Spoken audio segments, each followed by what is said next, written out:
I bought this 112 Dollhouse Miniature kit from Betterley for making some cupcakes in a stand. I'll leave the link in the description.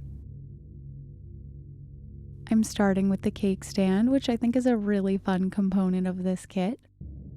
The cake plates are laser cut from really thin pieces of wood, so I'm cutting the small tabs to remove the 4 pieces.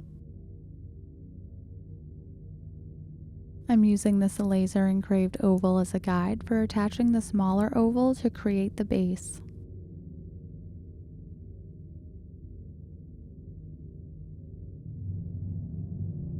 I'm cleaning out the excess glue from the hole for the pedestal.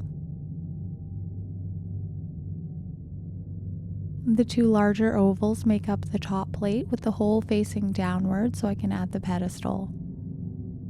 To keep the hole clear of glue, I added glue to the side that has the hole rather than the solid piece.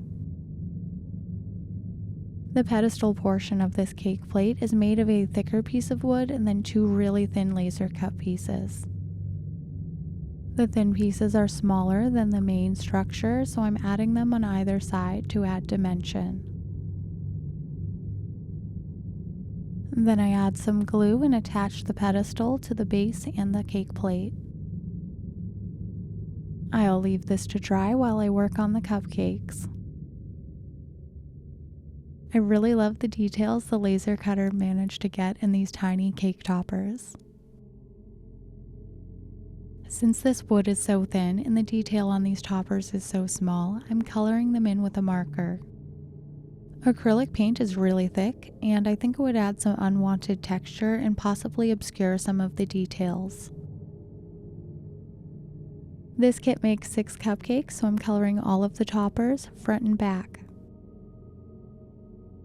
Halloween is my favorite holiday because everyone gets to dress up and pretend to be someone else for a little bit, even though I actually don't eat chocolate or candy. I'd love to hear what your favorite holiday is and why. In real life, these cupcake toppers would probably be either plastic or glossy paper, so I'm adding some gloss Mod Podge to add some shine. Now I'm using a technique I've never done before to make some frosting for the laser cut cupcakes. The kit comes with some plaster, so I'm mixing it into my white paint. I end up making way too much frosting, so I should have started with less white paint and added less plaster, but here I am adding more white paint because my frosting was too thick. If you're enjoying this video, I would appreciate a like and maybe even a comment. Thank you, it really does help the channel. Now it's like a 3 Little Bears situation where it's too thin, so I'm adding more plaster to thicken it up. This frosting ultimately turns out great, so if you'd like to do this at home, all you need is some dry plaster of Paris and some acrylic paint. You could also try mixing spackle with paint and see how that turns out if you don't have plaster of Paris. To make it a whole lot easier to frost the cupcakes, I added them to a popsicle stick with some tape. Each of the cupcakes have the small hole you see in the center to hold the stick for the cake toppers I'll be adding next. To add the frosting, I'm dipping a stick into my frosting and using it to make a swirling dollop type shape on top of the cupcakes.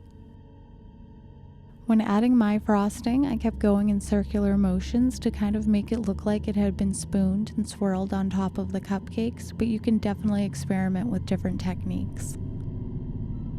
I really like this method of using paint and plaster to make frosting, but I think next time I'll mix it up a little thinner so I have more control over the shape of the dollop. Now I'm adding the toppers to the cupcakes while the frosting is still wet. This second topper is the only one that I had a little trouble inserting because I couldn't find the hole, but the rest of them went very smoothly.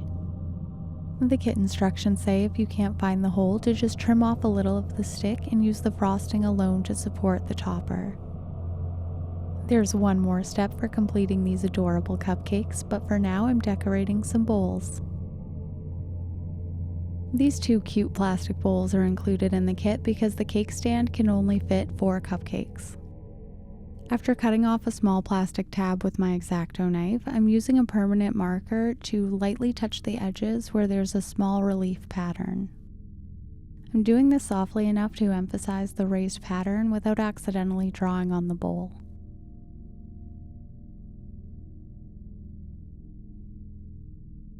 To finish each of the bowls, I turn them sideways and use the marker on the very edge of the rim as well.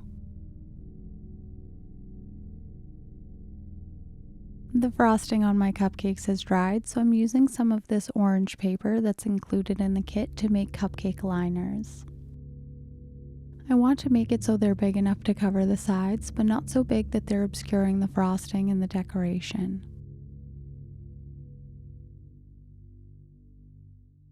I'm using some white glue in a small squeeze bottle to first attach the bottom of the cupcake, and then I'm adding some more glue along the sides.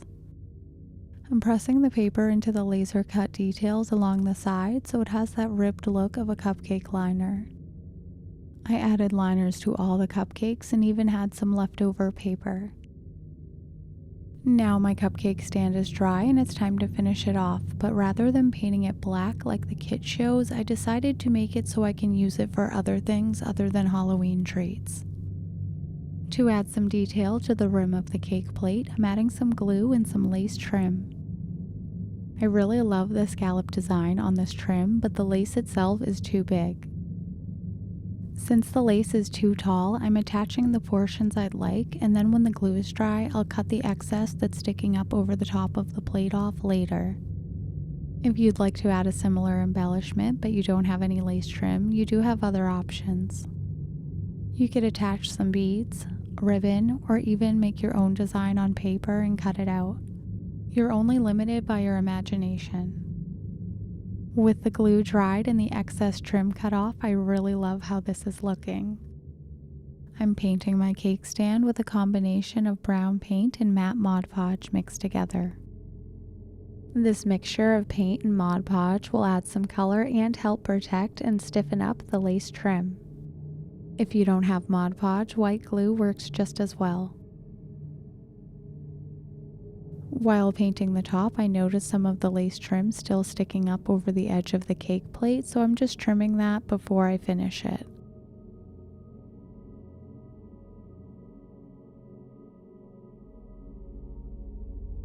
The brown base coat may have given the impression that I want this cake stand to look like wood, but I actually want it to look like aged metal.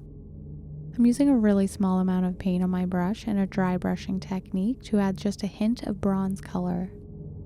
To create a silver cake stand, I could have done a light gray base coat with some silver paint over top. I'm really happy with how this kit turned out because now I can display my Halloween cupcakes, but I can also use this cake stand in other decor. Make sure you check out the links I've left in the description if you'd like to see some other kits I've assembled from the same company.